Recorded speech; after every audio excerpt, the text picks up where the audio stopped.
오늘 저는 용서와 화해라는 제목으로 말씀을 나누고자 합니다. 한 애기가 그런 말을 하기까지는 약 1500번 넘어져야 된다고 합니다.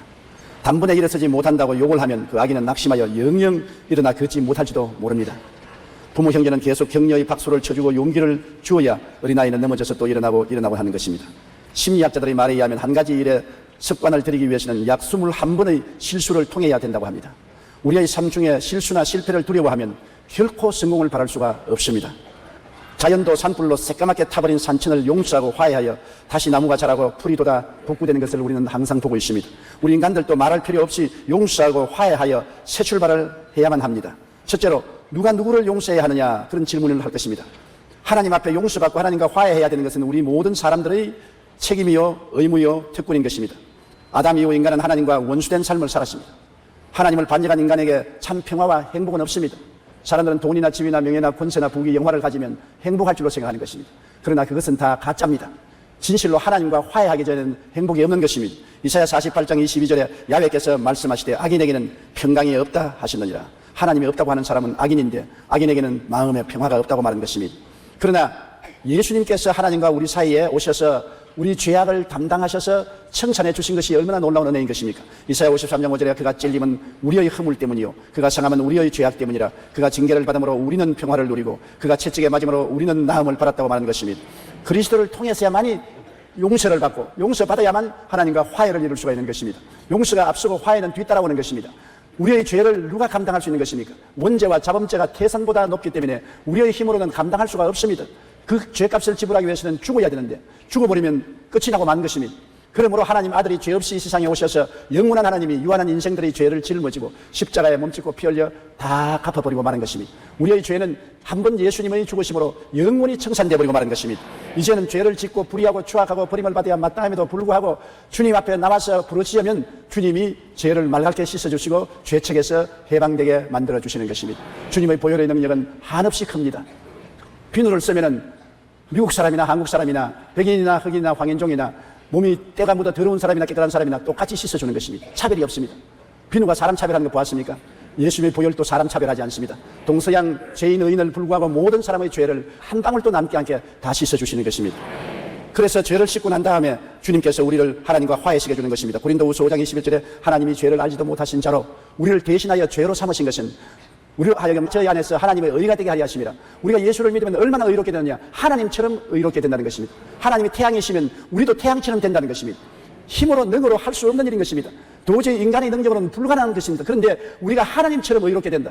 얼마나 놀랍습니까? 그렇기 때문에 예수님을 믿고 그 보혈로 씻음 받으면 부끄럼 없이 하나님 앞에 나갈 수가 있는 것은 하나님처럼 의롭게 되기 때문인 것입니다. 인간의 수양이나 도덕이나 노력이나 고행을 통해서 하나님처럼 의롭게 될 사람이 누가 있습니까? 그러므로 인간의 의는 하나님 앞에 비교하면 걸려 썩은 냄새가 나는 의밖에 안 되는 것입니다. 예수를 믿지 않고는 하나님처럼 의롭게 될 수가 없는 것입니다. 고린도후서 5장 18절로 19절에 보면 믿고 의롭다함을 얻은 사람은 하나님께 나아가서 화해를 할 수 있다는 것입니다.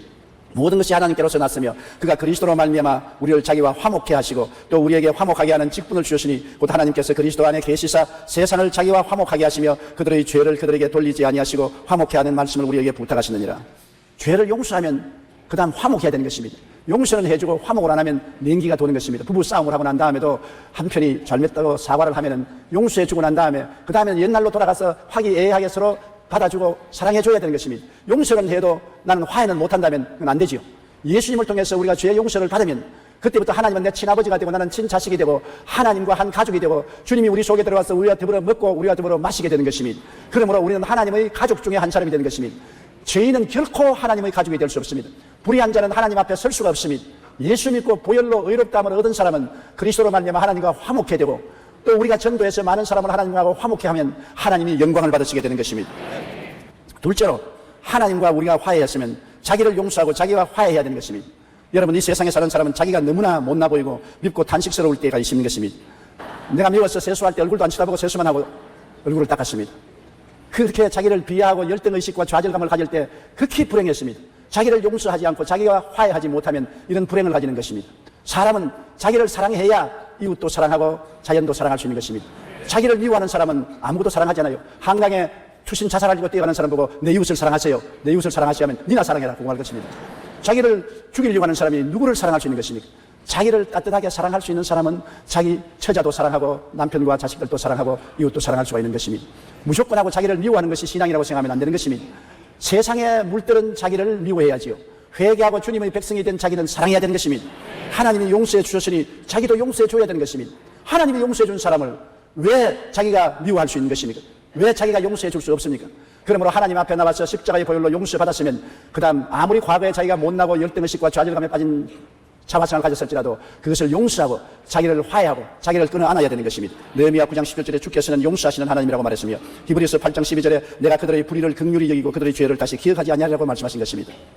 자기와 화해하고 자책을 거치고 용기를 가져야 되는 것입니다. 여러분, 어떤 사람들은 10년 20년 전에 지은 죄를 지금도 회개하고 있습니다. 회개를 하고 난 다음에 용서했다고 할렐루야 하고 그 다음 또 하나님께 또 회개를 하고 또 용서해달라고 할렐루야를 하는 것입니다. 여러분, 한 번 회개하면 그로써 충분한 것입니다. 주님께서 십자가에서 여러분의 죄가 자백되면 한꺼번에 용서해 주는 것입니다. 용서받은 죄를 또 회개하고 또 회개하도록 하는 것은 마귀가 양심의 자책을 자꾸 가져오는 것입니다. 성령이 꾸짖는 것은 한 번으로 족합니다. 한 번 성령이 꾸짖으시면 회개하고 예수님의 보혈을 부르짖으면 당장 용서를 받습니다. 여러분, 아무리 때가 많아도 비누로 한번 깨끗이 씻으면 그 사람은 깨끗한 사람인 것입니다. 깨끗이 씻고 난 다음에도 나는 때 있다 하면 잘못된 것입니다. 한 번 씻었는데도 불구하고 또 와서 자책감을 주고 또 자책감을 주면 그것은 성령이 하는 것이 아니고 마귀가 하는 것입니다. 한 번 하나님 앞에 회개하고 용서받으면 양심의 가책을 거치고 용기를 가져야 되는 것입니다. 그러나 후회는 해야 되는 것입니다. 내가 과거에 잘못한 것 후회는 해야 되는 것입니다. 자책은 하지 말고 후회를 하는 것은 반성을 할 수 있기 때문인 것입니다. 다시는 그런 일 안 하겠다. 다시는 나쁜 일 안 하겠다. 다시는 도둑질 안 하겠다. 다시는 방탕하지 않겠다. 후회는 해야 반성을 하는 것이지요. 자책은 하지 말아야 되는 것입니다. 가책은 자기 비하를 가져와서 점점 더 좌절하고 절망하는 것입니다. 후회는 그렇지 않습니다. 후회는 반성을 하기 기회를 주는 것입니다. 아, 그때 내가 잘못했지. 다시는 그렇지 말아야지. 그럼 후회는 해도 반성을 하기 때문에 좋지만은 자책감은 우리를 파괴시키는 것입니다. 그러므로 율법주의자는 결코 하나님 앞에 기쁘고 즐거운 찬송을 부를 수 없습니다. 늘 가슴을 치게 되는 것입니다. 예수의 보혈이 효과가 큽니다. 한번 용서하면 영원히 용서받은 것입니다. 한번 회개한 죄는 다시 범하지 않은 이상은 회개하지 마시고 감사하시고 찬양하시고 후회는 하시고 반성을 해도 자책은 하지 말게 되시길 바랍니다. 이사야 1장 18절에 야훼께서 말씀하시되 오라 우리가 서로 변론하자. 너희 죄가 주홍 같을지라도 눈과 같이 희어질 것이요 진홍같이 붉을지라도 양털같이 희게 되리라. 주홍 같은 죄가 눈같이 되고 진홍 같은 죄가 양털같이 되는 것이니까 없어지는 것입니다. 요한 1서 1장 9절에 만일 우리가 우리 죄를 자백하면 저는 미쁘시고 이로우사 우리 죄를 사하시며 모든 불의에서 우리 죄를 깨끗게 하실 것이라고 하는 것입니다. 한번 자복하면 그 다음으로 청결하게 되는 것입니다.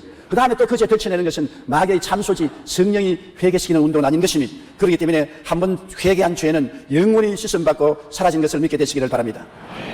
셋째로 우리는 이웃을 용서하고 이웃과 화해해야 하는 것입니다.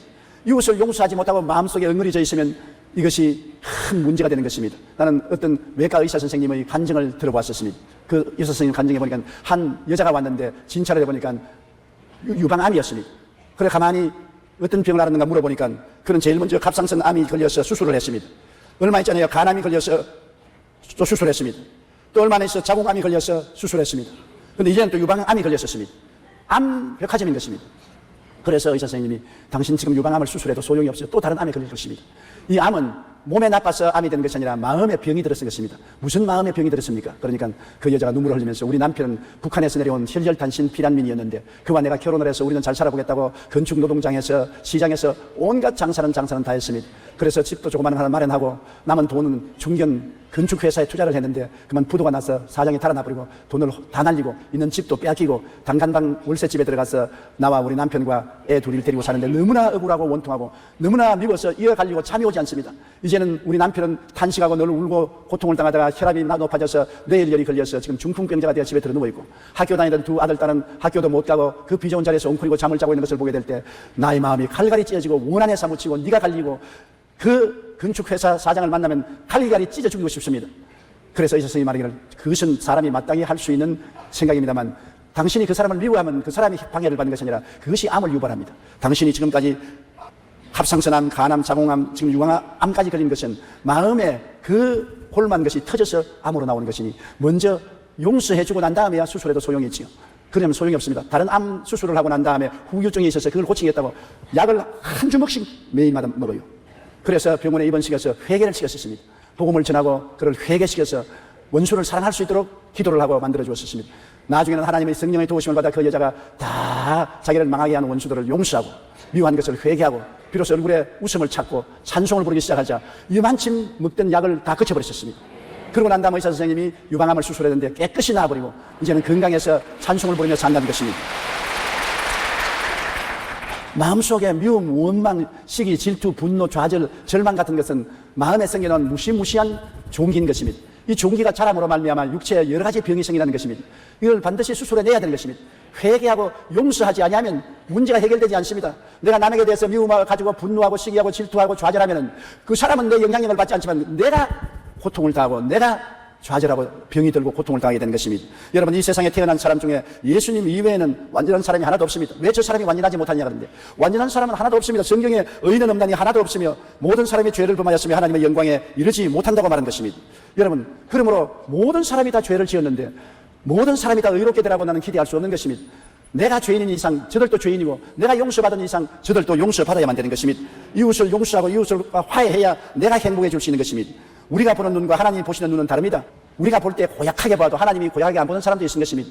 우리의 눈은 정확하지 않은 것입니다. 잠언서 16장 2절에 사람의 행위가 자기 보기에는 모두 깨끗하여도 야훼는 심령을 감찰한다고 말하는 것입니다. 우리는 외면을 보지만 하나님은 속마음을 꿰뚫어 보시는 것입니다. 그러므로 우리 자신이 재판관이라고 착각하면 안 됩니다. 남편이 아내와 자식들을 재판하는 재판관이라고 생각하면 오해입니다. 아내가 남편과 자식을 재판하는 재판관이라고 생각하면 큰 오해를 하는 것입니다.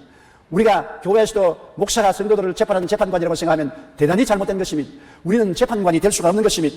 이웃의 눈에 있는 티만 보고 자기 속에 있는 대들보를 보지 않는 사람들이 스스로 재판관이라고 큰소리치는 것입니다. 어느 대학의 졸업식장에서 학생들이 차례로 졸업장을 받고 있었습니다. 그런데 한 학생이 졸업장을 받으러 나오면서 한 손은 주머니에 넣고 한 손으로 총장에서 졸업장을 받고 악수도 하지 않고 그대로 내려갑니다. 그게 참석했던 학부형 한 사람이 혀를 쩍쩍 차면서 요사이 애들은 금방지기 짝이 없는 놈들이다. 졸업식 날 대학 총장 앞에서 금방지게 한 손으로 졸업장을 받고 악수도 안 하고 그냥 내려가는 법이 어디 있냐. 그 옆에 서 있던 제 학생이 선생님 쉽게 비평하지 마십시오. 저 학생은 우리 학교의 모범이요 우등생입니다. 그럼 왜 금방지게 한 손으로 졸업장을 받고 한 손을 악수도 안 하고 내려가니까 한 손이 없습니다. 외팔입니다. 그렇기 때문에 한 손은 포켓도에 집어넣어놓고 한 손으로 졸업장을 받고 나갔습니다. 오해했습니다. 그 말을 듣자 그는 얼굴이 새빨개졌습니다. 내가 사람을 너무 가볍게 봤구나. 왜 물어보고 그 진실을 알지 못했구나. 그는 후회하고 회개했다는 말을 읽어본 적이 있습니다. 여러분, 찰스 스윈돌은 우리가 남을 함부로 비판하지 말아야 할 이유를 7가지로 우리에게 설명해 주었습니다. 첫째, 우리는 모든 사실을 다 알지 못한다. 둘째, 우리는 그 동기를 완전히 이해하지 못한다. 셋째, 우리는 완전히 객관적으로 사고할 수 없다. 넷째, 그 상황에 있지 않으면 정확하게 알 수 없다. 다섯째, 우리가 보지 못하는 부분이 있다. 여섯째, 우리에게는 편견이 있고 시야가 흐려질 수 있다. 일곱째, 우리는 불완전하고 일관성이 없다. 이런 여러 가지 면에 있어서 우리가 재판관이 될 수 있는 가능성이 없습니다. 우리는 언제나 우리 중심으로 사물을 보기 때문에 우리가 진리요 틀림없는 판단을 한다고 말할 수는 없는 것입니다. 하나님 이외에는 만물을 심판할 자격이 없습니다.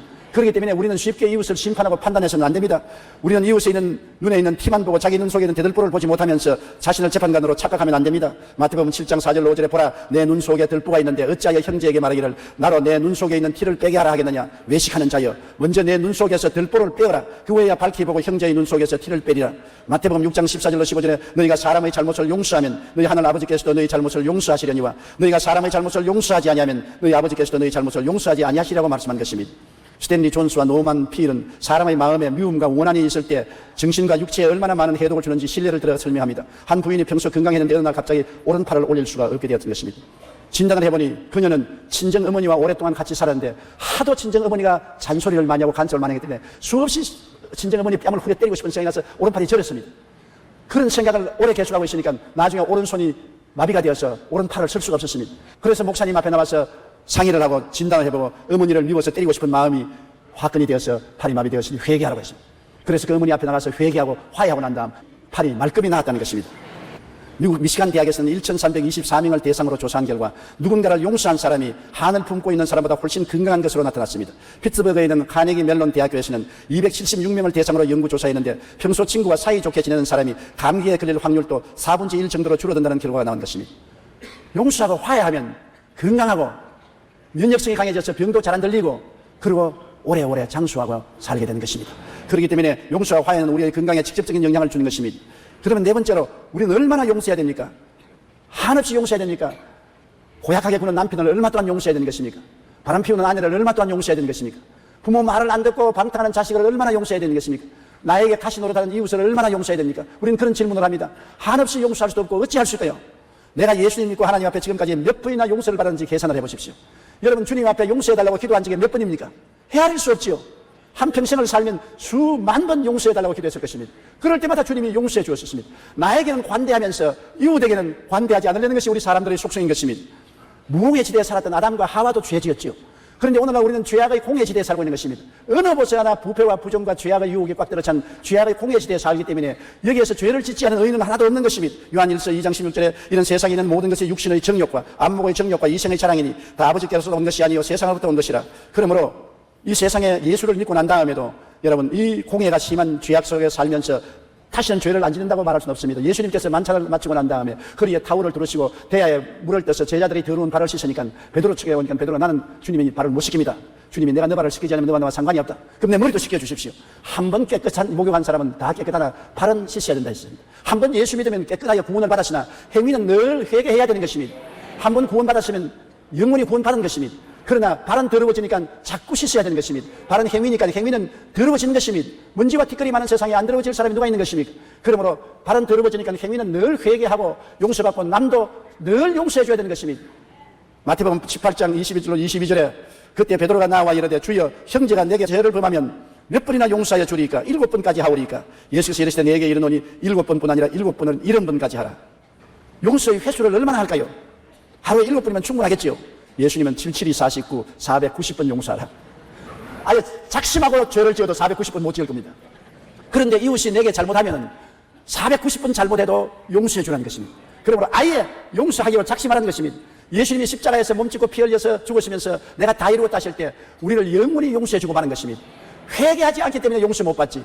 회개하고 돌아오는 사람은 늘 용서받는 것입니다. 용서는 이미 영원히 주어졌는데 내가 회개하지 않으면 용서를 거부하는 것입니다. 아무리 밥을 줘도 안 먹겠다고 거부하는 사람 먹일 수 없지 않아요.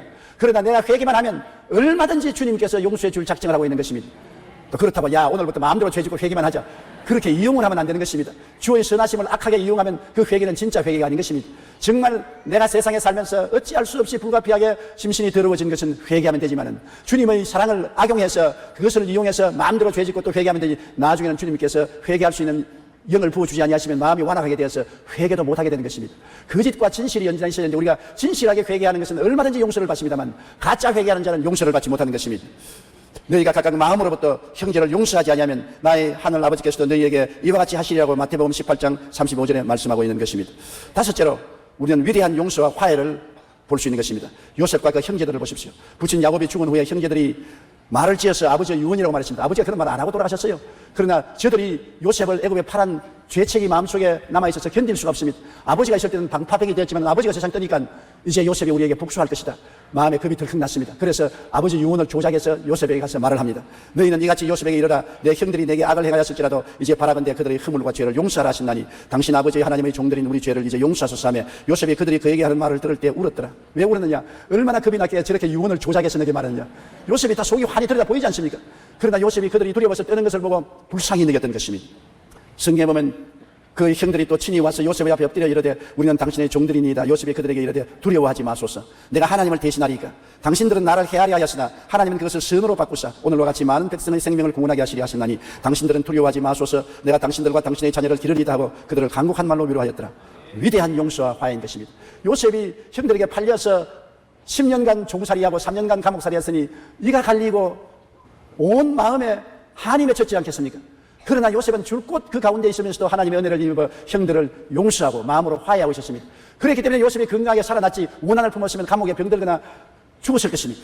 그는 용서하고 늘 화해한다는 것입니다. 형들은 요셉에게 지은 죄가 너무나 고통스러워서 나중에 요셉 앞에 엎드려서 통회했지만 요셉은 이미 용서해주고 화해한 처지에 있기 때문에 쉽게 용서하고 화해할 수가 있는 것입니다. 여러분 우리는 하나님의 위대한 약속이 있는 것입니다. 우리가 사망의 엄침한 골짜기로 다닐지라도 해를 두려워하지 아니할 것은 주께서 나와 함께 계심이라. 주의 지팡이와 막대기가 나를 아니하시나이다. 우리 이웃이 우리에게 해를 가하여 우리가 사망의 엄침한 골짜기로 다닐지라도 해를 두려워하지 않는 것은 주님이 함께 계시기 때문인 것입니다. 왜 그러냐? 주님께서 악을 선으로 바꾸는 능력이 계시기 때문에 우리가 주님을 의지하면 모든 것이 합력하여 선을 이룹니다. 여러분이 고통을 당할 때 언제나 긍정적으로 주를 감사할 수 있는 것은 모든 일이 합동하여 선을 이루기 때문에 하나님께 감사를 드릴 수 있습니다. 마음이 심히 고통스럽고 괘씸하고 괴로울 때 여러분 오히려 하나님께 감사하십시오. 하나님, 이러한 사람을 보내어서 합동하여 선을 만들기 위해서 그렇게 하시는군요. 악을 변하여 선으로 만드신 하나님 감사합니다. 성경에는 주께서 내 원수의 목전에서 내게 밥상을 차리시고 기름으로 머리에 바르셨으니 잔이 넘치나이다. 원수가 안 오면 밥상도 없는 것입니다. 진수성찬 먹고 싶어요? 그러면 원수가 올 때까지 기다려야 되는 것입니다. 원수가 안 오면 진수성찬 필요가 없지만 원수가 오면 하나님께서 우리 앞에 진수성찬 차려서 먹고 기름을 부어서 높여주시고 잔이 넘치게 만들어주는 것이니 원수가 안 올 때는 편안하고 좋고 원수가 오면 마음에 압박을 받기는 해도 오히려 진수성찬 차려주시고 성령의 기름을 부어 높여주시고 잔이 넘치게 해주시는 것이니까 합동하여 선을 이루는 것입니다. 그러므로 우리 예수 믿는 사람은 이웃을 용서하고 화해하고 하나님께 감사할 이유가 충분히 있는 것입니다. 감사하는 사람은 이 모든 것을 이겨낼 수 있으나 원망하고 불평한 사람은 이겨낼 수가 없는 것입니다. 영국의 부흥사 빌리 브레이는 이전에 권투 선수였습니다. 그런데 어느 날 길을 가다가 과거 권투 시합에서 자기에게 늘씬 얻어맞고 패배한 친구를 만났는데 이 친구가 악수하는 척하면서 이 빌리 브레이어 목사를 후려 갈겼습니다. 한 대 얻어맞고 빌리 브레이어 목사는 땅에 엎드려졌습니다. 일어나서 얼굴을 싸면서 과거에 내가 권투 시합에서 너를 때려서 네가 졌지. 그래서 복수하고 싶어서 날 때렸는데 마음이 시원하지 않거든 한 대 더 때려주십시오. 나는 당신을 용서하고 하나님도 이미 당신을 용서했습니다. 그러니까 침을 탁 빼앗고 욕을 하고 떠나갔습니다. 그런데 얻어맞은 빌리 블레이 목사는 마음이 편안하고 좋았는데 때리면 마음이 시원할 줄 아는 이 사람은 마음에 고통스러워서 견딜 수가 없습니다. 얻어맞고도 왼뺨을 돌아대면서 성이 안 차거든 더 때려달라고 하는 그 눈 속에 평화가 넘치는 것을 마음속에서 잊을 수가 없습니다. 너무 괴로워서 블레이 목사님의 교회 예배에 참석해서 회개하고 그는 예수를 믿고 새 사람이 된 것입니다. 여러분, 한 대 얻어맞고 다른 사람 영혼을 구원했으니 좋지 않습니까? 요셉은 형들의 죄를 모두 용서했습니다. 비록 자기를 꽁꽁 묶어 빈 구덩이에 던졌다가 남의 집 종으로 팔았지만 그 모든 것을 용서함으로써 애굽의 총리가 되고 이후 그 민족도 보살필 수 있는 믿음의 사람이 되었던 것입니다. 용서하고 화해했기 때문에 총리가 되었죠. 형들이 안 팔았으면 총리 안 됐죠. 형들에게 팔리고 종살이하고 감옥살이 할 때는 기가 막혔지만은 그런 고통이 있었기 때문에 하나님이 진수성찬 차려주시고 기름을 부어 높여주시고 잔이 넘치게 해준 것입니다. 언제나 행복과 축복은 우연히 다가오지 않습니다. 고통 뒤에 행복과 축복이 다가오는 것입니다. 고통을 통해서 감사하고 용서하고 화해하는 사람에게 나중에 하나님이 축복의 진수성찬을 차려주시는 것입니다. 고통이 다가올 때 원망하고 불평하고 단식하고 반항하면 아무 진수성찬도 없고 거기에서 파탄을 이루고 말 것입니다. 용서와 화해는 놀라운 열매를 냈습니다. 용서와 화해를 하면 자기 마음을 치료하고 화평케 하는 것입니다. 원하는 미움은 독소를 뿜어 인격과 건강을 파괴하지만 마음을 치료하고 평화하게 하려면 용서하고 화해해야 되는 것입니다. 미워하고 원한을 품으면 이것이 무서운 독이 되어서 내 몸 전체를 파괴하고 내 인생을 파멸에 끌고 가는 것입니다. 용서와 화해는 마음에 큰 평안과 기쁨을 주시는 것입니다. 잠언서 10장 12절에 미움은 다툼을 일으켜도 사랑은 모든 허물을 가리느니라. 잠언서 17장 1절에 마른 떡 한 조각만 입고도 화목하는 것이 제육이 집에 가득하고도 다투는 것보다 낫다고 말씀하고 있는 것입니다. 그렇기 때문에 시집장가 가는 사람 인물 좋고 재산이 있다고 좋다고 시집장가 갔다가 나중에 싸움하고 미워하고 마음의 평안을 얻지 못하고 이혼하는 사람 많습니다. 사람을 볼 때 돈이나 인물을 보지 마십시오. 사람 됨됨을 봐야 되는 것입니다. 사람이 마음에 넓고 용서하고 화해하고 받아줄 수 있는 그런 넉넉한 사람하고 결혼을 해야 재산은 없더라도 편안하고 기쁘게 살 수가 있는 것입니다. 반드시 재산과 지위나 명예가 행복을 갖다 주지 않습니다. 그러면서도 마음이 대통까지 좁아서 이해하고 동정하고 용서하고 화해하고 사랑할 줄 모르면 고통과 괴로움만 꽉 들어차고 행복은 날개치고 날아가 버리고 마는 것입니다. 마음의 평화가 없이는 어떤 일에도 행복을 가져오지 못하는 것입니다. 세상의 가장 행복의 기초는 평안인 것입니다. 평안은 용서하고 화해하는 데서 다가오지요. 미워하고 분노하고 시기하고 질투하고 자기가 옳다고 주장하는 곳에는 평화가 다가오지 않는 것입니다. 인간관계를 치유하고 개선하기 위해서는 용서하고 화해해야 되는 것입니다. 용서하고 화해하지 않는데 서로 인간관계가 개선될 수 있습니까? 한없이 용서하고 화해하십시오. 남편을 한없이 용서하십시오. 아내를 한없이 용서하십시오. 자식들을 한없이 용서하십시오. 그리고 화해하십시오. 그 길만이 인간관계를 회복하고 하나님의 성령이 역사하게 만들어주는 것입니다. 골로새서 3장 13절로 14절 다 같이 읽어보십시다. 누가 누구에게 불만이 있거든 서로 용납하여 피차 용서하되 주께서 너희를 용서하신 것 같이 너희도 그리하고 이 모든 것 위에 사랑을 더하라. 이는 온전케면은 깨니라. 에베소 4장 32절도 같이 읽어보십시다. 서로 친절하게 하며 불쌍히 여기며 서로 용서하기를 하나님이 그리스도 안에서 너희를 용서하신 것 같이 하라. 예수님 안에서 하나님은 우리에게 한없이 용서하고 있는 것입니다. 그와 같이 우리도 예수 믿으면 예수님 안에서 이웃을 한없이 용서해 주어야만 되는 것입니다. 용서가 우리 자신의 평화와 행복을 가져올 뿐 아니라 인간관계를 회복하고 서로 훌륭한 대화를 할 수 있게 만들어주는 것입니다. 어떤 책에서 화해의 악수라는 글을 본 적이 있는데 그 내용은 미국의 부통역임을 했던 흠프리 의원의 장례식이 있은 일인 것입니다. 장례식장에서 미망인의 옆자리에 놀랍게도 평생에 거의 정적이었던 닉슨 대통령이 앉아 있었습니다. 흠프리 상원의원은 병인 들어 죽기 전에 그 아내에게 말했습니다. 내가 정치인으로 있을 때 닉슨 대통령에게 너무나 고통을 갖다 주었다. 그러므로 그것이 양심이 가책이 돼서 눈을 못 감겠으니 제발 우리 목사님께 부탁해서 닉슨 대통령을 만나서 내가 회개하고 눈을 감게 해달라고 했었습니다. 그래서 죽기 사흘 전에 그가 다니던 교회의 잭슨 목사에게 부탁했습니다. 목사님, 죽기 전에 닉슨 대통령을 만나고 싶습니다. 그에게 용서를 구해야 제가 평안히 눈을 감을 수 있을 것 같습니다. 잭슨 목사는 이 말을 닉슨 대통령에게 전했고, 닉슨은 급히 비행기로 달려와 그토록 그를 괴롭혔던 흠프리의 손을 마주잡고 화해하고 흠프리가 눈을 감을 때 평안하게 웃음을 가지고 세상을 떨 수가 있는 것입니다. 잠언서 10장 12절에 미움은 다툼을 일으켜도 사랑은 모든 허물을 가리느니라고 말씀하였고, 요한일서 3장 15절에 요한 사도는 그 형제를 미워하는 자마다 살인하는 자니 살인하는 자마다 영생이 그 속에 거하지 아니하는 것을 너희가 아는 바라고 말씀하셨습니다. 용서와 사랑은 마치 동전의 양면과 같이 우리에게 나타나는 것입니다. 용서하면 사랑하고 사랑하면 용서하게 되는 것입니다. 인간은 죄 중에 잉태되고 태어나서 죄의 공해로 가득한 세상에 삽니다. 우리는 먼지와 티끌을 덮어쓰고 살기 때문에 항상 씻어야 하는 것처럼 우리 속 사람도 항상 하나님의 용서와 자기 자신의 용서와 이웃을 용서하고 화해하면서 살아가야 되는 것입니다. 자기가 완전하고 세상이나 이웃의 재판관이라는 착각에서 벗어나서 살아야 되는 것입니다. 저는 인터넷에서 한 목사가 용서라는 제목으로 쓴 시를 읽은 적이 있는데 이 시구 끝 부분이 특별히 제 마음을 감동시켜 주어서 오늘 여러분에게 읽어드리려고 하는 것입니다. 용서하지 못하면 마음의 선뿌리는 독이 되어 자신도 모르게 미워하는 상대를 닮아가게 되고 자신조차 미워하게 됩니다. 용서하지 못하면 가장 큰 피해는 자신이 받습니다.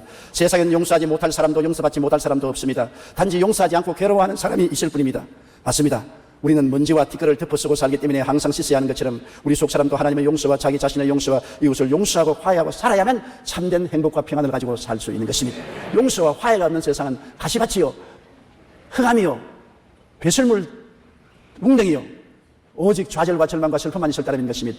보혈 앞에서 영원히 용서받은 우리들은 영원히 이웃을 사랑하고 용서하고 자기를 사랑하고 용서하게 되시기를 주님 이름으로 축원합니다.